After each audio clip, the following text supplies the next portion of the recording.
दोस्तों नमस्कार। मेरे YouTube चैनल कल्याण पथ में आप सब लोगों का बहुत बहुत स्वागत है, अभिनंदन है। आज हम आप सबको महात्मा बुद्ध से संबंधित एक रोचक कहानी सुनाने जा रहे हैं। वैसे तो महात्मा बुद्ध को अनेक नामों से जाना जाता है, पर बचपन में उन्हें सिद्धार्थ नाम से बुलाया जाता था।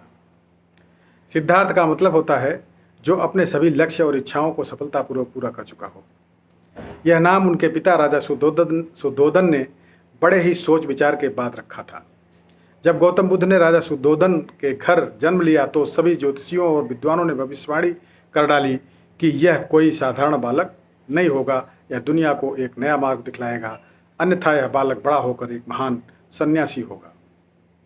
ज्योतिषियों और विद्वानों की इस भविष्यवाणी से गौतम बुद्ध के पिता राजा सुद्धोधन प्रसन्न नहीं थे। वह अपने पुत्र को एक महान राजा के रूप में देखना चाहते थे जो उनके बाद राज्य की सेवा करे और उनके सिंहासन को संभाले। वह कभी भी यह नहीं चाहते थे कि उनका बेटा फकीरों का जीवन जिए और एक सन्यासी बने। इसलिए उन्होंने अपने बेटे सिद्धार्थ को सभी सुख सुविधाओं से पूर्ण रखा, कभी दुख का तनिक भी साया पड़ने नहीं दिया। परंतु जिस उद्देश्य से उन्होंने जन्म लिया उसको होने से भला कोई कैसे रोक सकता है। उनमें एक सन्यासी बनने के लक्षण बचपन से ही दिखने लगे थे। बचपन से ही गौतम बुद्ध का स्वभाव शांत और सरल था। इसके साथ ही दया और करुणा उनके मन में कूट कूट करके भरी थी। अक्सर सिद्धार्थ एकांत में जाकर ध्यान मग्न रहा करते थे। एक दिन की बात है, सिद्धार्थ अपने राज्य के उपवन में एक शांत जगह पर बैठकर ध्यान मग्न थे। तभी अचानक उनके सामने एक हंस आकर गिर पड़ा, जिससे उनका ध्यान भंग हो गया। सिद्धार्थ तुरंत उठकर उस हंस के पास गए और देखा कि वह बुरी तरह से घायल है। उसको किसी ने तीर से अपना शिकार बनाया था। जमीन पर पड़ा वह सफेद हंस बुरी तरह से तड़प रहा था। यह देख सिद्धार्थ का मन द्रवित हो उठा और उन्होंने उसे तुरंत उठा लिया। उसके घाव काफी गंभीर थे। पास के ही एक सरोवर पर जाकर सिद्धार्थ ने उसके घाव को धोकर उसके शरीर से धीरे धीरे तीर को निकाला। तीर निकालते ही हंस बुरी तरह दर्द से छटपटाने लगा। सिद्धार्थ लगातार उस हंस के पीठ को धीरे धीरे सहलाकर उस पर पट्टी बांध रहे थे। तभी अचानक दूर से एक शोर उन्हें सुनाई देता है। उनके चचेरे भाई देवदत्त बड़ी ही तेजी के साथ उनकी तरफ आते हुए दिखाई देते हैं। सिद्धार्थ के हाथ में हंस देखकर वह बहुत खुश होते हैं। हंस लेने के लिए वह सिद्धार्थ के पास दौड़कर आते हैं और अपने भाई से सिद्धार्थ से कहते हैं, सिद्धार्थ, यह हंस तुम्हारे पास कैसे आ गया?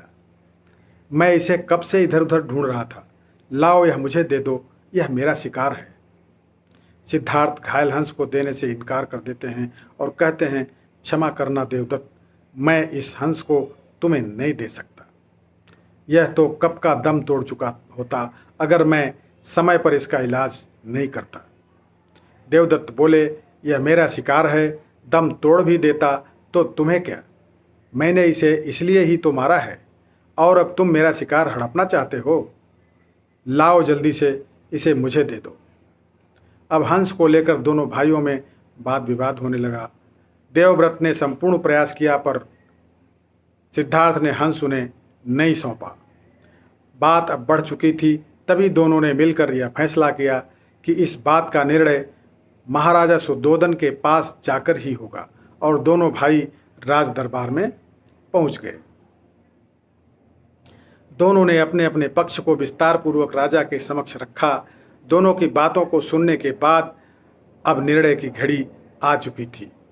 महाराजा सुद्धोधन ने अपना फैसला सुनाते हुए कहा, देखो सिद्धार्थ, क्योंकि यह देवदत्त का शिकार है इसलिए इस पर पहला अधिकार देखा जाए तो देवदत्त का माना जाएगा। परंतु सिद्धार्थ ने इसकी जान बचाई है और मारने वाले से बड़ा बचाने वाला होता है, इसलिए यह हंस सिद्धार्थ का हुआ।